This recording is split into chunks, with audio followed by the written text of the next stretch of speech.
फेसबुकमा मेरो पोस्ट कोले सेयर गर्यो त्यो सेयर लिस्ट चाहिँ कसरी हेर्ने। सो हेलो गाइज, नमस्ते सबैजनालाई, स्वागत छ मेरो नयाँ भिडियोमा।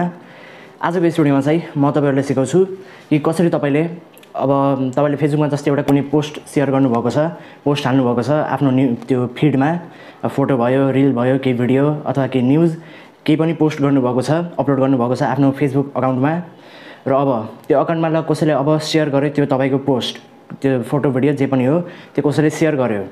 अनि जब तपाईले त्यो पोस्ट हेर्नुहुन्छ आफ्नो त्यो अकाउन्टमा गएर फेसबुक ओपन गरेर अकाउन्टमा जब त्यो जानुहुन्छ त्यो पोस्टमा त्यहाँ तपाईले हेर्न सक्नुहुन्छ 1 शेयर, 2 शेयर अथवा 4 शेयर, 5 शेयर जति पनि त्यो शेयर छ त्यो त्यहाँ देखाउँछ कतिले यो पोस्टलाई सेयर गरेन, तपाईको पोस्टलाई आफ्नो फेसबुकमा त्यो कतिले सेयर गरेन त्यो लिस्ट चाहिँ तपाईले हेर्न सक्नुहुन्छ। मेरो यो साइडमा पनि यस्तो प्रकारको देखिन्छ 5 शेयर, 2 शेयर यस्तै। तर कसले त सेयर गर्यो त्यो फेसबुक अकाउन्ट चाहिँ तिनीहरूको फेसबुक अकाउन्ट त्यो चाहिँ देखिन्न। सो आजको यस भिडियोमा चाहिँ म तपाईलाई सिकाउँछु कि त्यो व्यक्तिहरूको प्रोफाइल नेम चाहिँ कसरी हेर्ने। त्यो 1 शेयर 2 शेयर त आउँछ, तर त्यो हामी अकाउन्ट कसरी हेर्ने, कोले सेयर गर्यो एकदम प्र्याक्टिकली। सो यो जसले सेयर गर्यो तिनीहरूको Facebook account, Facebook profile name त्यो सबै डिस्प्ले हुन्छ। तर यो कसरी गर्ने आफ्नो मोबाइल फोनदेखि यो आज म तपाईहरुलाई सिकाउँछु। यो निकै नै एकदम सरल तरिका हो। तपाईले आफ्नै मोबाइलदेखि यो लिस्ट हेर्न सक्नुहुन्छ। फेसबुक एपमा चाहिँ यस्तो यो देखाउन कसले सेयर गर्यो त्यो पुरै अकाउन्ट चाहिँ देखाउन। तर आज म एउटा ट्रिक सिकाउँछु। त्यो ट्रिक युज गर्नुभयो भने तपाईले त्यो तपाईको फेसबुक पोस्ट कुन अकाउन्टले सेयर गर्यो त्यो अकाउन्टको नेम चाहिँ तपाईलाई सो हुन्छ, तपाईले इजी तरिकाले थाहा पाउन सक्नुहुन्छ।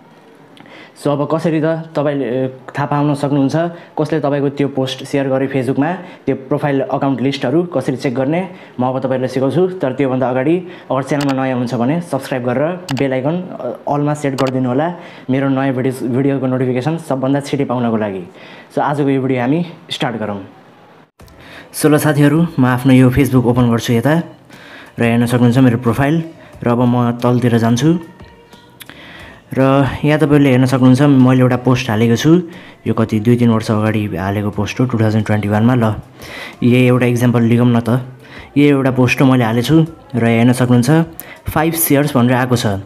र अब म जब यो 5 शेयर्समा गर्छु केही पनि हुँदैन, मैले यो अकाउन्टहरूको नाम हेर्न सक्दैन। कोले यो पोस्टलाई सेयर गरेको रहेछन् इन्डिभिजुअल अकाउन्टहरू। सो या त 5 शेयर्स भनेर आएको छ र अब मलाई हेर्न मन लाग्छ यो 5 शेयर्स को हुन् त। यो 5 शेयर्स त हुन् तर को हुन्। अब यो हेर्नको लागि यो फेसबुकबाट हुँदैन, फेसबुक एप्लिकेसनबाट हुँदैन। तपाईँ यो जुन हेर्नुभएको छ क्रोम, यो क्रोम ओपन गर्नुहोस् अथवा कुनै पनि वेबसाइट ओपन गर्नुहोस् र अब यहाँ चाहिँ फेसबुक भनेर सर्च गरिदिनु होला, फेसबुक। र यहाँ हेर्न सक्नुहुन्छ facebook.com, यो चाहिँ फेसबुकको अफिसियल वेबसाइट हो। तपाईले यो कम्प्युटर अथवा ल्यापटपदेखि पनि गर्न सक्नुहुन्छ मजाले। कम्प्युटर ल्यापटपमा अझै सजिलो हुन्छ, तर यहाँ धेरैजना चाहिँ यो मोबाइल फोन गर्नुहुन्छ, त्यही भएर म यहाँ मोबाइलदेखि सिकाइरहेको छु। फेसबुक मैले सर्च गरेँ र यहाँ हेर्न सक्नुहुन्छ लगइन टु फेसबुक भन्ने छ र म यो फेसबुकलाई ओपन गर्छु।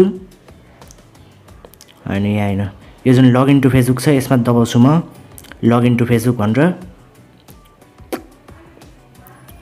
र तपाईँ यो जब यो लगइन टु फेसबुकमा क्लिक गर्नुहुन्छ तब तपाईलाई त्यहाँ आफ्नो फेसबुक अकाउन्टको आइडी र पासवर्ड माग्छ त्यो लगइन गर्नको लागि तपाईको फेसबुक अकाउन्ट। सो तपाईले त्यो पासवर्ड र युजर नेम चाहिँ टाइप गरेर इन्टर गरेर त्यो लगइन गर्नु होला। त्यो काम नगरिकन तपाईँ हुँदैन। यो facebook.com अफिसियल वेबसाइटमा तपाईले लगइन गर्न पर्यो आफ्नो फेसबुक अकाउन्ट आइडी र पासवर्ड राखेर। अब त्यो पासवर्ड राखेर अब त्यो लगइन गर्नु होला। र अब म यो आफ्नो यो प्रोफाइल ओपन गर्छु। मैले चाहिँ यहाँ अलरेडी लगइन गरेको थिएँ भर्खरै आफ्नो आइडी पासवर्ड राखेर फेसबुकको, त्यही भएर म यो facebook.com मा आइसकेँ र लगइन गर्नु होला तपाईले पनि। र लगइन गरिसकेपछि अब के गर्ने, यो facebook.com मा यो जुन हेर्न सक्नुहुन्छ 3 डट्स, यो 3 डट्समा एकचोटि दबाउनु होला र यहाँ दबाएपछि यहाँ तपाईले एउटा अप्सन हेर्न सक्नुहुन्छ यो सेक्सनमा डेस्कटप साइट भनेर। यो डेस्कटप साइटलाई चाहिँ यसरी इनेबल गरिदिनु होला, डेस्कटप मोडलाई। र अब यो सबै तपाईको यो जुन छ सेम कम्प्युटरमा हामी जसरी खोल्छौँ सेम कम्प्युटर जस्तै इन्टरफेस हुन्छ। र तपाईले यो जुन आफ्नो यो प्रोफाइल आइकन हेर्नुभएको छ आफ्नो फेसबुक प्रोफाइलको यो प्रोफाइल पिक्चर, यसमा दबाउनुहोस् र अब तपाईको फेरि यो अकाउन्ट खोल्छ। र अब यहाँ हेर्न सक्नुहुन्छ त्यो पोस्ट आइसकेको छ। अब तपाईलाई कसको हेर्न मन लाग्छ, कुन पोस्टको त्यो सेयर लिस्ट हेर्न मन लाग्छ, अब त्यही पोस्टमा जानुहोस्। तपाईँ यसरी स्क्रल गरेर पनि तपाईँ मजाले जान सक्नुहुन्छ। यो मेरो एउटा पोस्ट हो। अब यहाँ तपाईँले अघि नै मलाई देखाएको थिएँ यहाँ 5 सेयर्स भनेर हेर्न सक्नुहुन्छ, यहाँ 5 सेयर्स। अब मलाई यो सेयर लिस्ट हेर्न छ। अब जस्ट म एउटा बटन दबाउँछु, जम्मा एउटा बटन, त्यसपछि मैले सबै हेर्न सक्छु। यो जुन छ नि 5 सेयर्स भनेर, अब यसमा एकचोटि दबाउनुहोस्। यो जति पनि सेयर लेखेको छ होला तपाईँकोमा, त्यो पोस्टको यो जुन छ 5 सेयर्स, यसमा दबाउनुहोस्। र यसमा दबाइसकेपछि यहाँ तपाईँहरूले मजाले हेर्न सक्नुहुन्छ त्यो के अरे त्यो फेसबुक अकाउन्टहरू जसले यो पोस्ट सेयर गरेको छ। अब हेर्नु होला, यो पहिला अकाउन्ट हो र अर्को चाहिँ यो सेकेन्ड अकाउन्ट हो। 2021 नोभेम्बर 17 मा पोस्ट यो सेयर गरिएको थियो र एउटा चाहिँ मैले आफै सेयर गरेको थिएँ। फेरि यो सेयर्ड मेमोरीमा आइसकेको छ यो। र यो जति पनि छ यो तपाईँहरूले त्यो लिस्ट चाहिँ यहाँ हेर्न सक्नुहुन्छ। त्यो व्यक्तिहरूको प्रोफाइलको list, people who share this भनेर आएको छ, मतलब मान्छेहरू जसले यो पोस्ट सेयर गरेका छन्। सो त्यो लिस्ट चाहिँ तपाईँले जम्मै यही हेर्न सक्नुहुन्छ, त्यो पोस्ट सेयर गरेका मान्छेहरू। सो यी आइसकेन् र म अब यसलाई चाहिँ म यहाँ काट्छु। यो हेरिसकेँ मैले र तपाईँले यिनीहरूको प्रोफाइल पनि भिजिट गर्न सक्नुहुन्छ। अब त्यो तपाईँको इच्छा, म अब यसलाई काटिदिन्छु। र यो जुन छ र तपाईँले जानिसक्नुभयो होला कि के हो ट्रिक भनेर। यति नै हो गाइज, यति नै हो ट्रिक। अगर तपाईँलाई त्यो के अरे सेयर कसले गरेको छ हेर्न मन लाग्छ भने यो 5 सेयरमा तपाईँ दबाएपछि त्यो सबै व्यक्तिहरूको त्यो अकाउन्टहरूको लिस्ट तपाईँको अगाडि आउँछ जसले तपाईँको त्यो फेसबुक पोस्ट सेयर गरेका छन्।